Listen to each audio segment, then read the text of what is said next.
도스토옙스키와 까라마조프가의 형제들.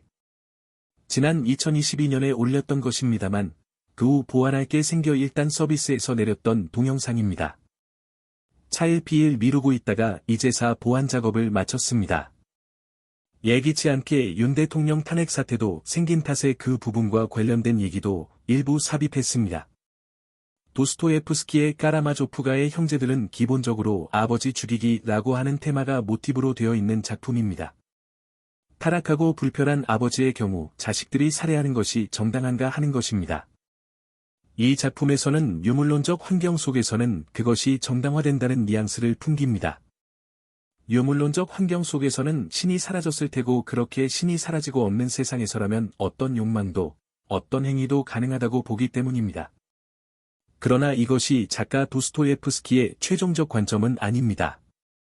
도스토옙스키는 신이 사라진 세상을 타락한 세상으로 보고 이 자체가 거대한 악이라고 인식하고 있기 때문입니다. 그렇다면 일국의 대통령 죽이기는 어떨까요? 자식들의 아버지 죽이기와 일국의 대통령 죽이기는 일맥상통합니다. 국가를 가정과 대체해보는 관점에서라면 대통령은 아버지와 등가가 될 게 틀림없습니다. 대통령은 그 깊은 내면에서 보면 아버지란 이미지와 겹칩니다.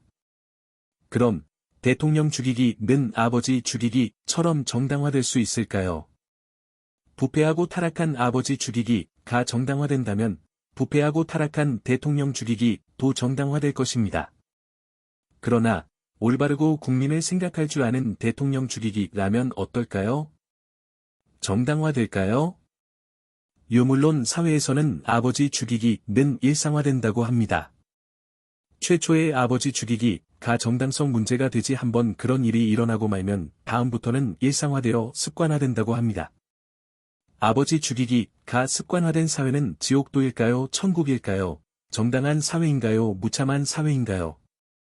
진정으로 문제인 것은 아버지 죽이기 이전의 사회의 유물론화라고 보는 게 도스토옙스키의 관점입니다. 사회의 유물론화 자체가 사회의 악령화라고 보고 있는 게 도스토옙스키 작품의 기본 태도이기 까닭입니다. 도스토옙스키의 까라마조프가의 형제들의 수정본을 올려놓겠습니다. 좀 늦은 감이 있지만 즐겁게 감상하시면 좋겠습니다. 오늘 화제의 책에서 살펴볼 책은 러시아의 대문호 도스토옙스키의 대표작인 까라마조프가의 형제들입니다. 까라마조프가의 형제들은 작가 도스토옙스키의 거의 마지막 작품이 됩니다. 가난한 사람들에서부터 시작된 작가의 소설쓰기의 대장정이 까라마조프가의 형제들을 통하여 드디어 마지막 장에 이르게 되는 시점의 작품입니다. 그런 만큼 이 소설에는 도스토옙스키의 작가로서의 모든 역량과 기교, 수법이 총망라되어 있을 뿐만 아니라 그의 깊은 인생관과 사상의 도달점을 담고 있는 작품이기도 합니다. 대하역사소설에 필적할 만한 기류와 진폭을 지니면서도 한편으로는 그것이 따라올 수 없는 철학적 깊이를 지닌 작품이었다고 할 수 있습니다. 도스토옙스키는 당대 현실을 배경으로 하는 당대 현실 인물이 주인공으로 나오는 소설만을 썼던 분입니다. 역사소설을 좋아했던 톨스토이와는 사뭇 다른 풍경이었다고 하겠습니다. 그러나 당대의 에피소드를 다루면서도 도스토옙스키의 에피소드의 길이는 결코 대하역사소설의 그것에 뒤지지 않습니다. 까라마조프가의 형제들은 도스토옙스키의 그와 같은 성향이 가장 정치하게 그리고 압권으로 집약되어 있는 작품입니다. 당대 인간 군상들의 심리, 내면 세계를 다루면서 대하소설의 버금가는 장황한 이야기를 만들어내는 데에 성공하고 있는 작품인 것입니다. 그런데 여기서의 심리의 핵심적 요소는 인간의 죄의식입니다. 그리고 그 죄의식 중에서도 친부 살해의 죄의식입니다. 죄의식은 서양 기독교 사회에서는 인간을 규정짓는 조건, 즉 인간 조건입니다. 기독교의 출발점이 하나님에게 죄를 지은 아담의 죄로부터 비롯되고 있는 데에서도 살필 수 있습니다. 하나님에게 지은 아담의 죄란, 다시 말하면 친부살해의 죄라고 상징화될 수 있습니다. 모든 아버지들의 아버지가 하나님이기 때문입니다. 도스토옙스키는 독실한 기독교 신자였고 젊어서부터 죄의식, 즉 죄라는 문제에 깊이 천착해온 작가입니다. 죄와 벌이라는 타이틀의 명작이 있을 정도로 도스토옙스키의 작가정신 속에서 제1위적 위치를 차지하는 것이었다고 할 수 있습니다. 물론 도스토옙스키가 처음부터 그러했던 것은 아닙니다. 가난한 사람들을 쓸 때까지만 해도 그는 유물론자였고 인간의 죄의식 따위에 연연하지 않았습니다. 그러던 것이 황제자르에 반역했다는 죄명을 쓰고 시베리아의 유베가 처형장에서 형장의 이슬로 사라져 갈 운명적 상황에서 생각상의 큰 변화를 일으키게 됩니다.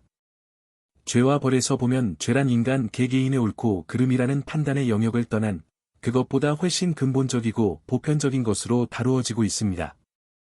대학생 라스콜리니코프가 이 세상에 아무런 도움이 안 된다는 판단하에 고리대금업자 노파를 살해했는데 그 이성적 판단과는 달리 이후 죄의식에 사로잡히고 양심의 가책을 느껴가는 죄의 근원성을 보여주는 작품입니다. 역사적으로 사회적으로 옳은 행동을 했다고 해서 그 행동에 수반된 범죄가 사라지는 게 아니라는 것입니다. 그럼 이렇게 죄가 있다면 벌은 어떻게 오고 구원은 또 어디서 어떻게 오는 걸까요? 이 문제를 까라마조프가라는 어두운 유전자를 지닌 집안의 형제들을 통하여 보다 더 집중적이고 심층적으로 다루고 있는 게 까라마조프가의 형제들입니다. 까라마조프가의 형제들은 아버지 살해라는 살해 사건, 즉 원죄 중의 원죄로부터 시작됩니다. 흔한 수사 드라마나 공포 스릴러가 될 수 있는 소재성을 지닌 작품이지만 죄의 형태가 소재성으로만 등장하는 게 아니어서 그런 식으로 흘러가는 데에는 거부당합니다. 아버지 살해가 왜 죄인가 혹은 왜 죄가 아닌가 하는 물음 앞에 끊임없이 독자들을 줄 세우는 바람에 범인은 누구인가 하는 공포 스릴러는 사라지고 그런 건 아무래도 좋게 되고 맙니다. 하여간 소설은 현대의 장르 소설적인 양상을 충분히 지니고 있어 흥미진진하면서도 그와는 또 다른 접근을 요구하고 있어 철학적 긴장감이 배가 되는 중의적 접근 방식의 작품이라고 하겠습니다. 살해당한 아버지 까라마조프는 등장인물이기보다는 소설 전체에 걸쳐 배경적인 인물로서 등장하는 그런 인물입니다. 젊어 돈은 좀 벌었으나 일평생 돈에 대한 탐욕과 여자에 대한 욕정에 사로잡힌 망나니로 간주되고 묘사되는 인물입니다. 그리고 이 까라마조프에게 4명의 자식이 있는데 모두 아들들입니다. 첫째인 드미트리와 둘째 이반, 막내 알료샤, 그리고 미친 마을의 처자에게서 외도를 통해 난 사생아 스메자입니다. 첫째인 드미트리는 아버지의 망나니적인 요소를 닮아 술을 좋아하고 여성 편력이 화려합니다. 둘째 이반은 대학을 다닌 매우 지적인 인물로 아버지를 몹시 싫어하는 인물입니다. 아버지를 살해한다면 가장 유력한 인물로 지목받는 인물입니다. 막내 알료샤는 신부 수업을 받고 있는 성직자입니다. 사생아 스메자는 둘째 이반을 깊이 존경하는 인물로 이반의 사상을 현실에 옮기려는 역할을 하는 인물입니다. 음흉하다는 측면에서는 가장 아버지를 닮은 형제라 하겠습니다. 그 이외에 이들 형제들과 사랑과 질투와 증오를 나누는 여성들이 등장합니다. 이 소설에서 여성 등장인물들은 형제들 이상의 매우 중요한 역할을 합니다. 죄와 벌 그리고 구원이라는 측면에서 구원의 상징적 역할을 하고 있기 때문입니다. 특히 아버지와 관계를 맺었다가 첫째인 드미트리와 사랑에 빠지고 많은 그루지아가 그렇습니다. 어쨌거나 이 4명의 자식들은 자기 아버지를 죽이고 싶어 하는 깊은 내면적 욕구를 지니고 있다는 점에서 공통점을 지닙니다. 신부인 막내 알료샤까지도 다르지 않습니다. 그럼 아버지를 살해한 진범은 누구였을까요? 이 소설이 단순한 수사 드라마나 공포 스릴러물이었다면 그게 가장 중요한 내용이 되었을 겁니다. 그러나 까라마조프가의 형제들에서 중요한 것은 누가 살해했냐가 아닙니다. 아버지를 살해하는 게 옳다면 아버지를 살해해도 죄가 성립하지 않는다. 라는 자식 모두가 지닌 이 가설이 옳으냐 아니냐 하는 그 내면적 물음이 중요한 것이었습니다. 자식 넷이 있는데 넷 다 아버지를 죽이고 싶어 한다면 진짜 아버지를 살해해도 정당할까요? 그런데 아버지의 죽음을 원했으면서도 막상 그 죽음을 눈앞에 당하자 이를 대하는 내 자식들의 태도는 정당성과는 거리가 먼 모호성의 안개 속입니다. 격정적인 첫째 드미트리는 자신이 아버지를 살해했다고 믿고 이를 회개하듯 실토하고 둘째 이반은 내가 죽였을 수도 있으나 문제는 누가 아버지를 살해했는지 자신이 알고 있다는 거라고 하면서 발뺌을 하고 셋째 스메자는 자신이 아버지를 죽였다고 하면 그것은 이반형의 뜻에 따랐을 뿐이라고 하면서 생각의 행동이 따르지 못하는 이반을 탓합니다.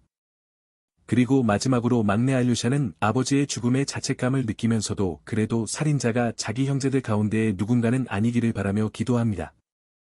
그게 이루어질 수 없는 기도라는 것을 알면서도 소설의 이러한 문제의식은 젊은 시절의 작가 도스토예프스키를 대변한다고 보여지는 둘째 이반의 입을 통해서 전해집니다. 아버지를 살해하는 게 옳다면 살해해야 한다. 아버지를 살해하는 게 옳은지 그른지 알고 싶다면 신이 사라지면 된다. 그때 옳음은 내가 결정하게 될 테니까 유물론적 공간에서라면 자신이 신을 대체함으로 아버지를 살해하는 게 정당화되겠지만 그렇지 않다면 영원히 모호성의 감옥 속에 갇혀 괴로워하게 될 거라는 의미입니다. 도스토옙스키가 대소설 까라마조프가의 형제들을 통해서 아버지 살해 사건에 대한 어떤 결론을 내리고 있는 것 같지는 않습니다. 그저 문제 제기를 하고 그 문제가 실로 얼마나 큰 것인가를 보여주고 있을 뿐이라고 생각됩니다. 그러나 소설이 아닌 날 것으로서의 작가의 육성을 통해서 보면 이의 해답은 모호하지 않습니다. 현대인의 문제는 죄의식이 사라졌다는 것이다. 죄의식이 사라진 인간 앞에 신은 없다. 아버지를 살해하더라도 그 잘못은 그에게는 없다. 자기 밖에 누구, 아버지나 사회나 이 세계에 있는 그 무엇에 있지. 이것이야말로 우리가 새롭게 맞이하게 되는 인간의 모습, 인간형이다. 이름하여 현대인이다. 현대인이 고전인을 다 축출하고 나면 세상은 지옥이 되고 말 것이다. 죄의식이 사라졌다는 것은 욕망 긍정의 최대치입니다. 즉, 무신론이요 유물론의 등장을 의미합니다. 욕망이 무한으로 긍정되면 죄는 더 이상 성립하지 않게 되고 이 세상은 지옥이 될 게 분명합니다. 도스토옙스키는 이런 함의를 대제사장과 예수님과의 대화라는 우화적 형식을 띤 챕터를 소설 속에 삽입시켜 놓음으로써 우회적으로 이야기하고 있습니다. 사실 대화라고는 하였지만 실상은 대제사장의 일방적인 독백에 지나지 않습니다. 5화의 처음부터 끝까지 예수님은 침묵으로 일관합니다. 5화의 골자는 대중들은 자유가 아닌 빵, 즉 욕망을 원하고 대제사장인 내가 그들에게 빵 즉 욕망을 충족시켜 주었으니 예수님은 필요 없고 이제 영원히 사라지라고 하는 내용입니다. 예수님이 사라진 자리에서 대제사장은 스스로가 예수님 행세를 합니다. 옳고 그름이 대제사장의 지팡이 속에서 결정이 나게 됩니다. 이는 악령의 도래이며 이를 경계해야 한다는 것이 이 소설 까라마조프가의 형제들에 담겨있는 숨은 의미입니다. 요즘 한국 사회에서 벌어지고 있는 대통령 죽이기와 이 작품 까라마조프가의 형제들 속 아버지 죽이기와는 공통점이 많습니다. 그런 연관성을 상정하면서 이 책을 접하면 더욱 의미 있는 독서가 되지 않을까 싶습니다. 감사합니다.